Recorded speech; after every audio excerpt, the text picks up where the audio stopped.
first question is, do you need an operating system for your family? So tell me if any of these things sound familiar to you.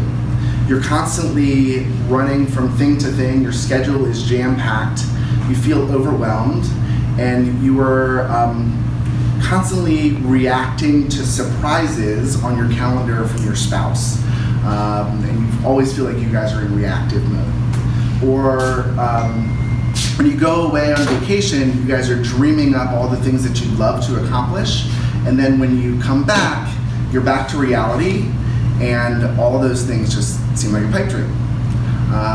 Or perhaps you have issues between the two of you, or just issues for your family that you guys have been putting off solving for days, weeks, months, or even years, because neither of you are ever mentally available at the same time to solve those issues, and you don't really have a common system to solve those issues. And so you probably are thinking to yourself, well, that's the way it is for everybody. That's just the common experience of all my friends and family, and that's just the way that it is these days.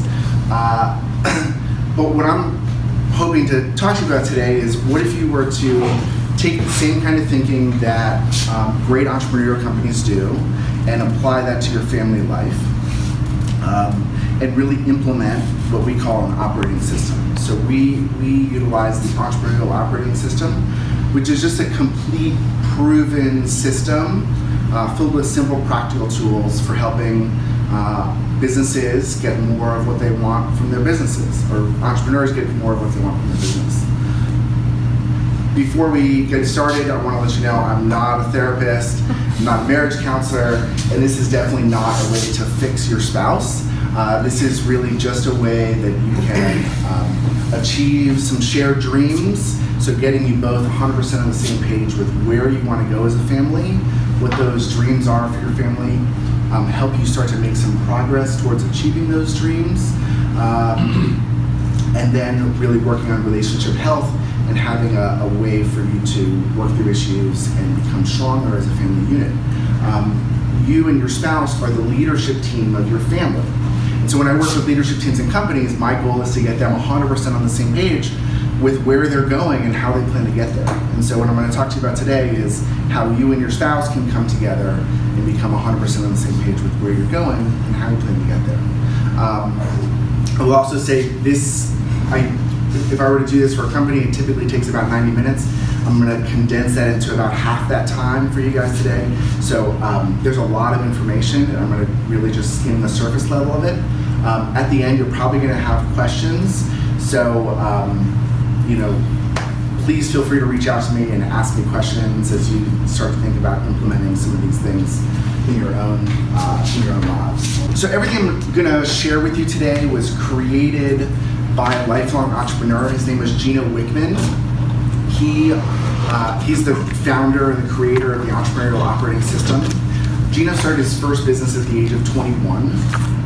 At the age of 25, he went into his family's business, and he realized that it was in need of a turnaround. He spent 3 years turning that business around. Ultimately, was in that business for 7 years before he sold it and he transitioned it to a new owner. During that time, he was one of the founding 10 members of the Entrepreneurs Organization in Detroit.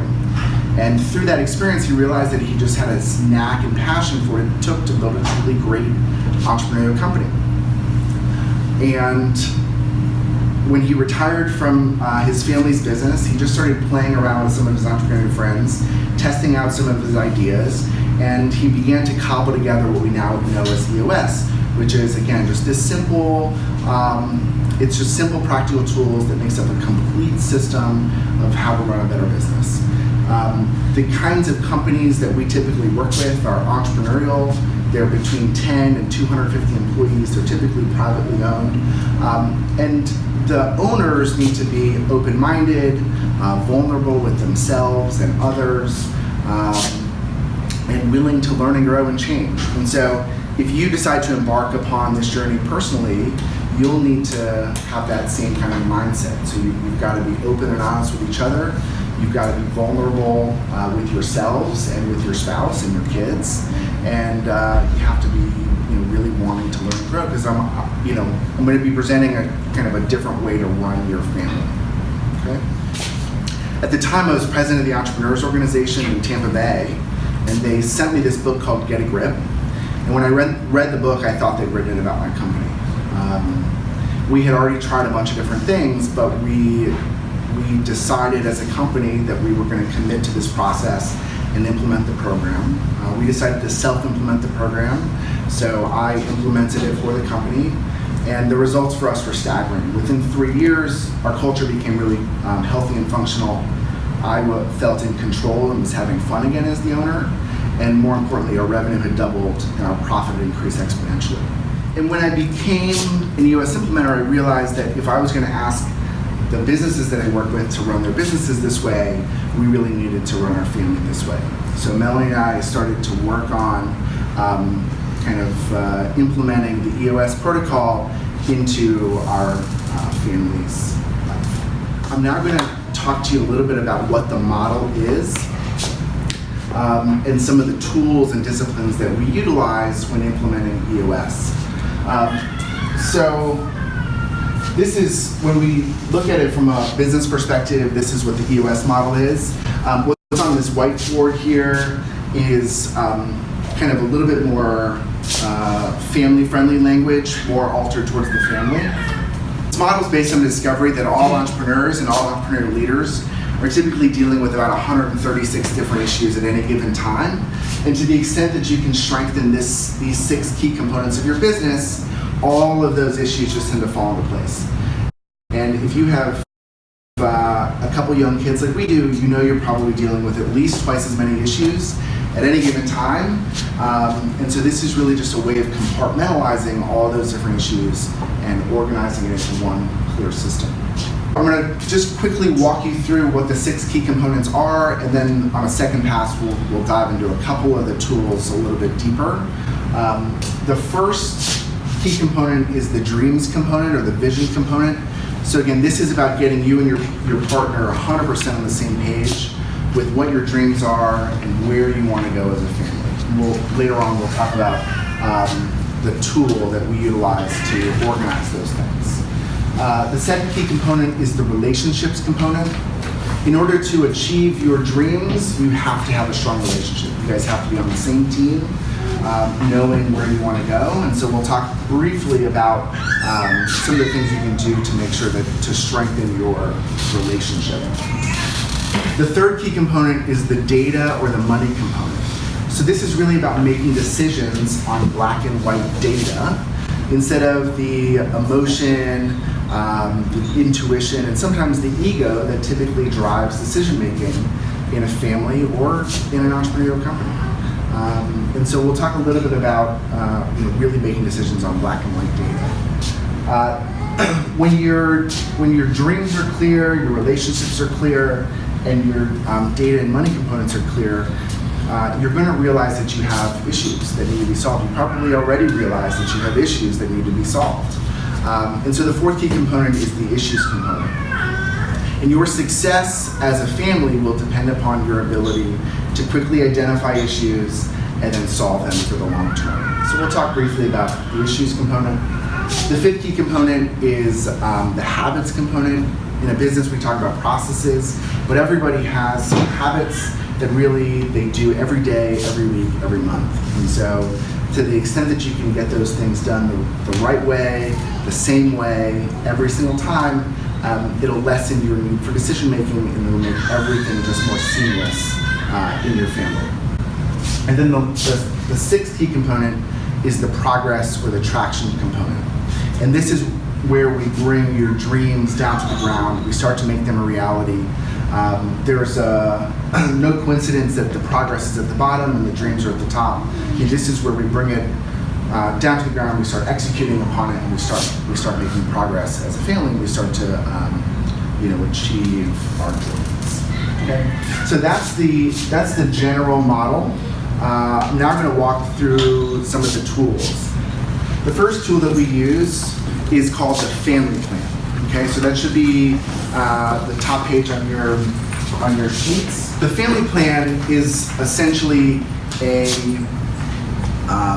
simplified approach to strategic planning. So this is a 2-page strategy for your family, right?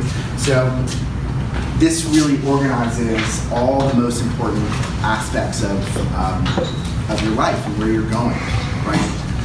So in the family plan, we answer 8 questions. So the 8 questions are: what are your core values? What are your passions? What is your 10-year target? What are your lifetime wish list? What's your 1-year goals? What are your quarterly rocks? And what are your issues? Okay, so we're going to walk through those one at a time. You'll notice that each one of those questions is in the gray box. So your core values are essentially just a guiding set of essential characteristics that really define who you are.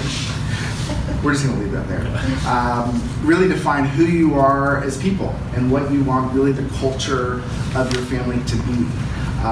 And so core values are discovered. You should shy away from choosing core values that are too aspirational. You really want to think about who you truly are as people.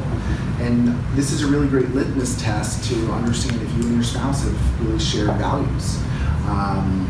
And then thinking about not only what your individual core values are, but what your core values are as a family. The second question is, what are your passions? And so your passions is really, what do you love to do and why do you love to do it, right? And so your core values defines who you are as people, and your passions define what you really want to do, what you're best at, what you enjoy doing the most. And so when you have your core values clear and you have your passions clear, you can really use those as a filtering tool to decide if you're living an authentic life. If you guys are spending time doing things that you say are important to you. When Dr. Daniele and I were speaking, she mentioned that a really great activity is to go through your Facebook profile and see what kind of photos you've posted. And are those photos depicting the things that you say are important to you, right? Are you spending the time doing the things that are important to you? So the third question is, what is your 10-year target? So your 10-year target, the time frame is flexible. It can be anywhere from 5 to 30 years. Melanie and I chose our 50th birthday, which it doesn't feel like that should be as close as it is. But I guess that's just where we are these days. And so, you'll set a 10-year target, and it's just a long-range, big goal for your family. So it's where you guys want to go. It's what you're working towards. So this could be a financial goal. It could be a lifestyle goal. Perhaps you want $10 million in the bank. Perhaps you want to be retired. Perhaps you want a second home in New York City. Whatever that is for you guys, as long as you can get on the same page with what you're working towards, then you have a compass and you can kind of know what you guys are working towards. So this is a really powerful thing for both of you to get on the same page with what you want out of life and where you want to be long term. The fourth question on there is, what's your lifetime wish list? So this is your bucket list. And if you don't commit these things to writing, you're not going to achieve them. So this is an opportunity for both of you to share what your lifetime wish list is, to commit those to paper. And I think this can be a really great way to start planning vacations for the future. You can look at your lifetime wish list and say, all right, what do we want to accomplish? Let's start knocking some of these things off. You can really plan your activities and your dreams around that bucket list. From here, we move to our 3-year picture. And this is where we start to make dreams a bit more of a reality for you. So your 3-year picture is not like a detailed strategy plan. It's really a visioning opportunity for you and your spouse to make sure that you're on the same page with what you think your family can look like in 3 years. And 3 years is far enough away to where you feel like pretty much anything is possible to accomplish, but it's close enough to where you feel like you can really make some headway on accomplishing those 3-year picture, right? So if you look at the top, you'll start by predicting a few things. So you'll predict how much income you'll have, what your assets will be, and then any other measurables that make sense for you. It could be number of kids, it could be I don't know, whatever measurables you think are important, you'll predict those few. And then below that, you'll see a question, what does it look like? And there'll be 5 to 15 bullet points there. And that is an opportunity for you guys to vision what your family looks like in 3 years. And so doing that will accomplish a couple of things. So the first is, when you both can see in your mind's eye exactly what your family looks like in 3 years, you are that much more likely to achieve that vision. So you want to get on the same page. What does your family look like in 3 years? What does your lives look like? And then that'll help you to get on that track of achieving that vision. And then the second thing it does is it really helps you set a really great 1-year goal plan, right? So if you know where you want to be in 3 years, you can utilize that to set your 1-year goals. So if you turn the page over to the traction side of the document, this is where we really make it real, and we start to we start to act upon your dreams immediately. So the first question on that side is, what is your 1-year plan? These are just 3 to 7 priorities for the year. We set 3 to 7 priorities, not 23, because if everything's important, nothing's important. So you really want to think about what will make a great year for your family. If you get these 3 to 7 things done, will this make it a great year? Again, start by predicting those income numbers, your asset numbers, and any measurables that you have, and then you'll together create 3 to 7 clear, aligned goals of what you want to achieve this year. And again, these are goals that will help you accomplish that 3-year picture and put you on the path to achieving your 10-year target. And then the next piece is, what are your quarterly rocks? So this is the most powerful thing that you can do. It's human nature that we can only stay focused for about 90 days. Every 90 days, you kind of get lost. You need to kind of refocus on what's truly important. So what I'm going to propose to you is that every 90 days, you and your spouse get together, and for those of you who have older kids, you can incorporate them in this process as well. But you really start to think about what are the most important things that have to get done for your family. So you'll create 3 to 7 family goals for the quarter, and then you can also have 3 to 7 individual rocks as well. So each of you can have 3 to 7 rocks. Your kids can have rocks. Maybe not 7 for them. Maybe there's just 1, 2, or 3 rocks. But these are the most important things that have to get done in the next 90 days. And then so every 90 days, when you come back, you'll just check how you did, and then you'll create clear, aligned priorities for the next 90 days. And that's a really powerful thing as you start to get into that rhythm. And then the last question is your issues list. And this is just about getting the issues out of your head and onto paper. It's a really powerful thing when you can get some of those things out of your head. It's very therapeutic to put it down to paper and out of your head, and then you know when you've got to start solving. So in a nutshell, that is the family plan. Again, it's just a really simplified approach to strategic planning and an easy way to really organize your vision, your dreams for your family, and how you're going to accomplish that. So it's a really powerful tool. I encourage you guys to use that. Let me know if you have questions as you start to go through it. So next is the relationships piece. So there's two tools I want to talk to you about with this. So the first is really just about living authentically. And I talked with you about this when we talked about core values and passions. But so when I talk to a business about this, we talk about right people in the right seats. I'm hoping that you and your spouse are both right people. Otherwise, hopefully you wouldn't have gotten married.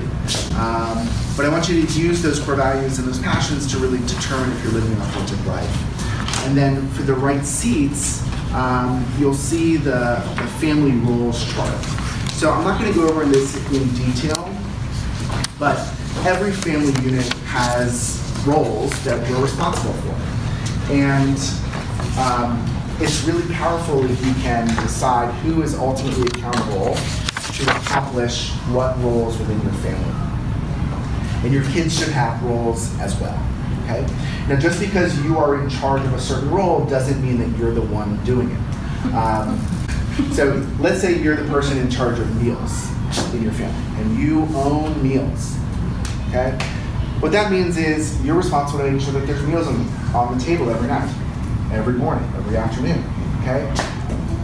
You can use a grocery delivery service to do that. You can use external help to do that. You can even delegate some of this to your spouse, but you are ultimately accountable to making sure that that major function of your household gets done. Your household is a business. You have income. You have operations, which is like taking care of your kids and putting meals on the table and keeping the house up. And then you have finance. You have to pay the bills. So you are a business, and the more that you can look at your family unit as a business and run it with roles and really clearly defined roles, just the more productive you guys will be. You'll start to get some clarity as to who should be doing what. You guys don't blame each other for you didn't do this and you didn't do that. So I just encourage you to really define what those roles are, what you like to do, what you're best at, and how you can work together as a family unit to get those things done. The next piece is the data and the money component. So again, this is about making decisions based on data. So there's two things that I'll talk to you, two tools I'll talk to you about there. So one is budgeting. I recommend every month to have a budget meeting with your spouse. And you guys should really walk through everything that was spent over the past month, get on the same page with what you spent, where you spent it, and what your budget is upcoming. And so, really have a budgeting meeting and have really clear data for that. The second piece is something that we call a scorecard. So these are, in a business, it's 5 to 15 high-level numbers that tell you if the business is on track, right? And so you can utilize this both for your family and personally to decide if you're on track with where you want to be. So Melanie and I have used the scorecard more to measure personal habits. So we are measuring things like amount of time we spent exercising, amount of time we spent you're watching TV, did we meditate, did we journal, how much quality time do we spend with our kids, how many family dinners did we have together. You can also have things like how much cash in the bank, did you make any big purchases, so you can customize the scorecard to whatever makes sense to you and your family, but you want these numbers to be kind of leading measures to tell you, are we on track? Are we off track? Are we doing the things that we want to do with our family? Okay. And there is an example of what a really generic scorecard looks like in your package as well. So the fourth key component is the issues component. And there's two disciplines with the issues component. So the first is having an issues list. And the issues list is about creating a culture in your family where people feel comfortable saying, we have an issue and we need to talk about it. And so both you and your spouse need to feel comfortable saying that there's an issue, and your kids should be comfortable saying that there's an issue as well. And everyone should feel comfortable saying, we gotta fix this, right? And so that's the first key, is just to have that discipline and that culture of solving issues. And then the second piece is something that we call IDS, which is a way to solve your issues. So the way that IDS works is based on a discovery that when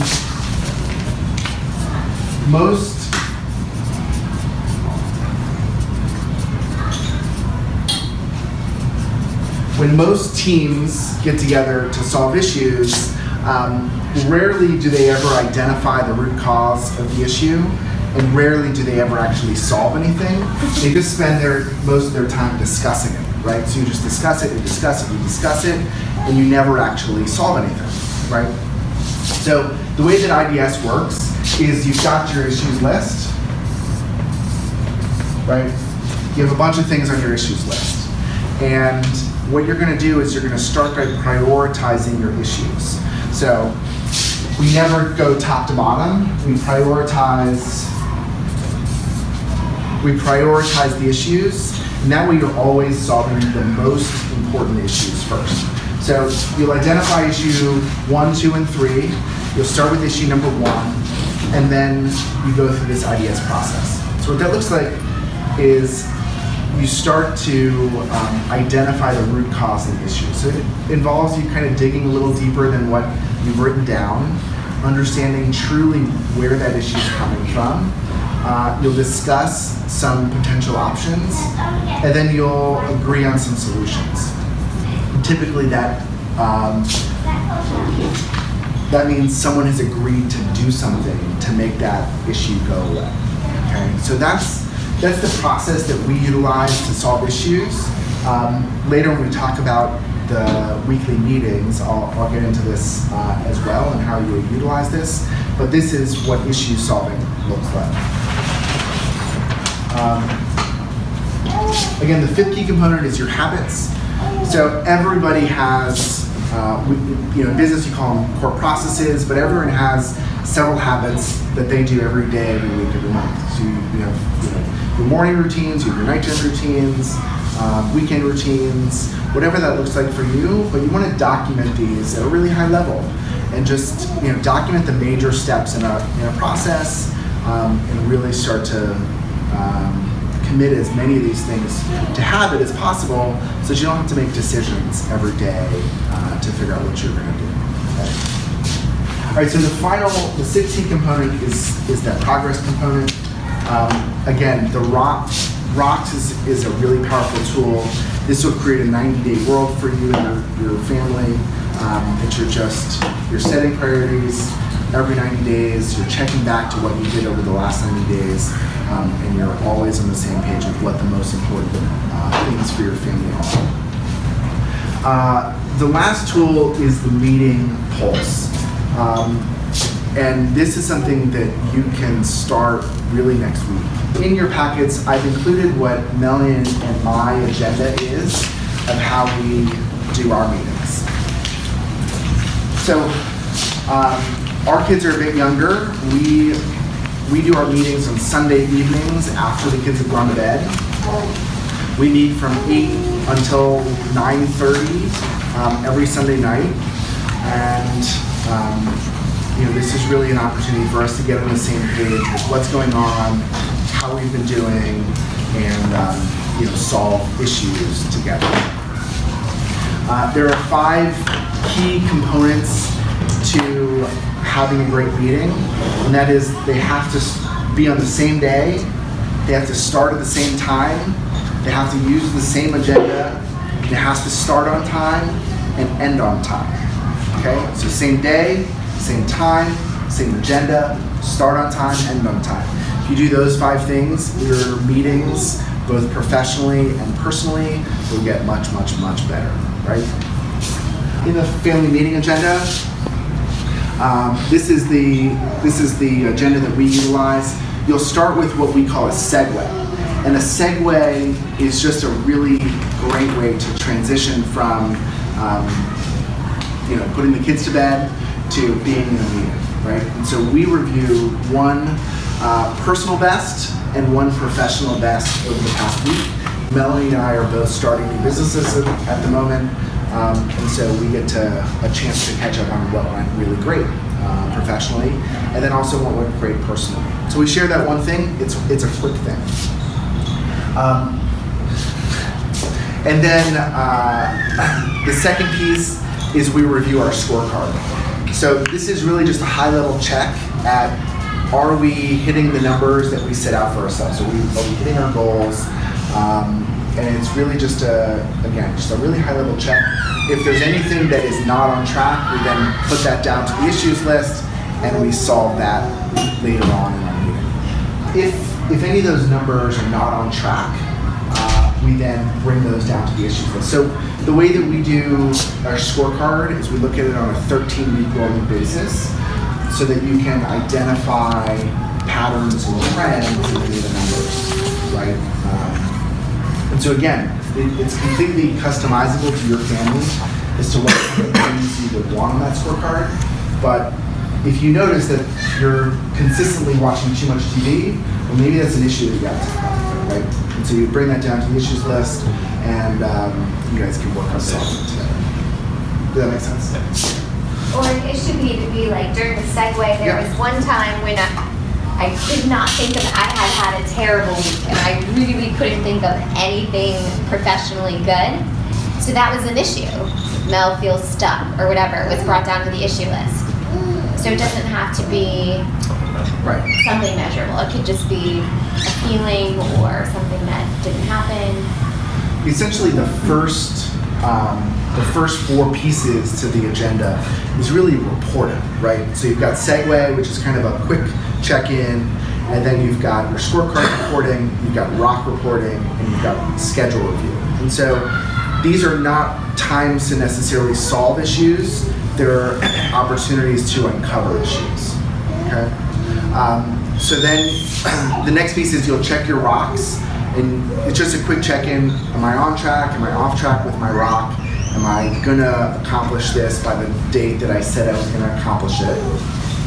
If it's not, or you have some obstacles, you say, hey, let's make that an issue, and then we'll solve that during the issue solving phase. Then the next piece is a schedule dive. And we do a pretty deep dive into our schedules. So we will do a 1-week back review to see if there were any issues that we missed. So was there anything that went horribly wrong? And we need to talk about that. Then we'll do a 2-week deep dive of what's upcoming. So who's taking kids to school and picking them up, and do we need babysitters? Do you have any morning or evening events that I need to be aware of? So it's really just an opportunity for us to be on the same page with our schedules. And we share each other's schedules through Google Calendar. We see all that stuff, but we still need to get to talk about it, because just because I see something on our calendar, I'm not sure exactly what that means for me, right? And then we talk about anything big that's new.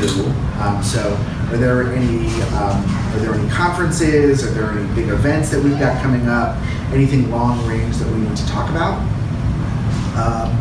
And then we'll get into meal and exercise. So I've included our sheet that we utilize for that as well.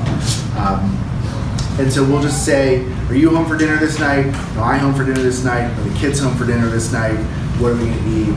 And we also talk briefly about breakfast and lunches, but those are typically more habitual. We kind of know what we're having for breakfast and lunch most days. So we really just talk about dinners, who's home, what are we having, and then what grocery list do we need to do, what do we need from the market or from the store, and then we talk about exercise to make sure that we're on the same page with who's watching kids when, and how can we get our exercise in for the week. So that's a pretty deep dive schedule review.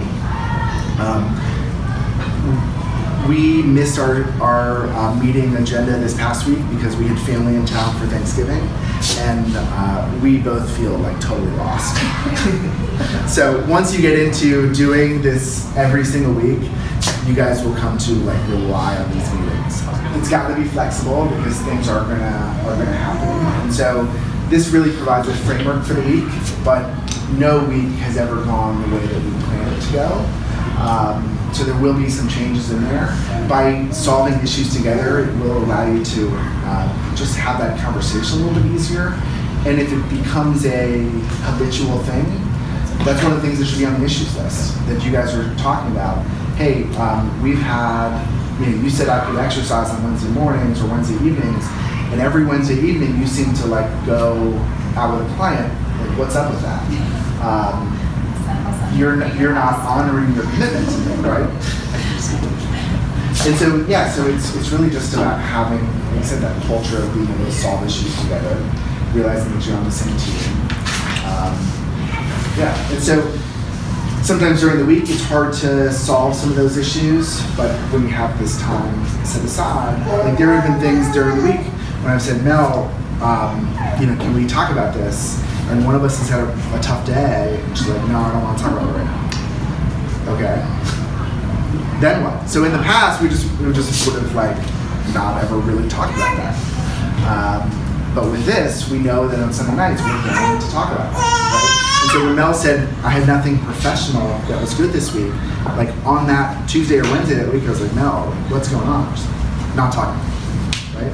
But on Sunday night, we had to talk about it. Because I was like, this is our number one issue. You feel stuck. Let's talk about that, right? Instead of identifying the root cause of an issue, you tend to discuss it instead of talk about the root cause. And so you have to keep telling each other, we kind of say, oh, we're in the weeds, let's talk about why it's happening. Like, it doesn't matter. The discussion becomes less important, and the root cause of it and the solution piece is really where you gain traction and move forward from your issues and solve them forever, instead of just saying, let's just solve it for this week. And then after you review schedules, you'll then have a to-do list that you'll review. Your to-do list are items that came up in last week's meeting. To-dos are typically things that should be able to get done within 7 days. You'll shoot that 90% of those to-do lists are to done every week. Yeah, so this just makes sure that nothing falls through the cracks that you said you were going to accomplish. So you'll just review your to-do list, make sure that you did what you said you were going to do, and then you'll move on to issue solving. And so typically our meetings last for about 90 minutes. About 45 minutes of that meeting is the check-in. A lot of it is the schedule piece. Some of it's the reporting. Probably 25 minutes is schedule. And then the other like 40 to 45 minutes is just solving issues and really talking about issues. So that should be the bulk of your meeting, and that's what makes for great meetings, is when you feel like you're getting stuff done and talked about and solved, right? So spend most of your time solving issues. Use this issue solving, this prioritizing piece where you're solving the most important issues every week. You will not get through every issue on your issues list every week. Some issues you'll have, or some weeks you'll have really easy issues. You can get through it all. Some weeks you will have really tough issues and you'll get through one or two, right? But you will have issues, guarantee you that. And then at the end, we sum it up. What did we decide for the day? And we move forward from there. So that's kind of what we do from an agenda perspective. And so again, that's just a really quick overview of what the EOS model looks like, how we take what we do with entrepreneurial companies for families. All right, this is going to look a little overwhelming when I show it to you, but it's not. So this is the way that we implement. So when I work with an entrepreneurial company, this is the process that I would go through to implement this. And it works for your family too, right? So we start, for the family, we'll call it a clarity conversation, but this is really the two of you deciding, yes, this is something we want to do. This is something we want to commit to and really implementing in our lives, right? The next thing is what we call a focus day. And I'll say for these purposes, you probably want to plan at least 3 to 4 uninterrupted hours, ideally out of your house, that you can work on these things. Your focus day, you're focused on determining roles, prioritizing, and improving communication. So you'll look at the roles chart, you'll decide some of the high-level roles that you guys think that you should be responsible for and accountable to. You'll take your first stab at creating your rocks for that quarter. What are your priorities for the quarter? And then you will work on your meeting pulse. So get on the same page with what are you going to do every week? When are you going to meet? What day? What time? Additionally, one thing I didn't say in meeting pulse, it's really important that you prepare in advance of that meeting. Your meeting will go much more effectively if you're prepared for it in advance. And then you can take the first stab at your scorecard. You can also talk about budgeting and what that looks like. So those would be the things that you'd want to accomplish on that focus day, right? So roles, priorities for the next quarter, and then communication, which is meeting, pulse, and scorecard. And then on the second day, you can really do your 3-year picture and your 1-year plan. Your issues list and reset your rocks. So when we do this with a company, we do these every 30 days. We'll do this one every 30 days, every 30 days as a family, whatever cadence works for you. But within the first 3 sessions or 60 days, you've answered all those 8 questions. You've got your roles and priorities and communication down. You really understand your progress. From there, you just transition to every quarter. And so every quarter you get back together, you'll review your rocks, you'll review your dreams and your vision, make sure you're still on the same page with that. And you'll just do kind of a deeper dive into the vision and then reset your rocks every quarter, and you can solve issues as well in that meeting. What's that bottom box? So this is a 2-day annual meeting. So again, when we do this with an entrepreneurial company, we'll spend the first day focused on team health, and the second day will be focused on annual planning. And so you guys should take an annual retreat and really think about team health and annual planning, right? So you can, and then this just goes on forever. You just every quarter, every year, you get back together, you reset your vision, make sure you're on the same page, reset your rocks. So that's a really simplified approach to, that's a system for how you could do it with your family. Again, if you have questions, please don't hesitate to reach out to me. We just pass those around. As we've been talking with some of our friends about what we've been doing as a family, we've had some of our friends say that they're interested in doing this as well. So we are considering, we're not sure, but we're considering doing a group to actually walk through this process.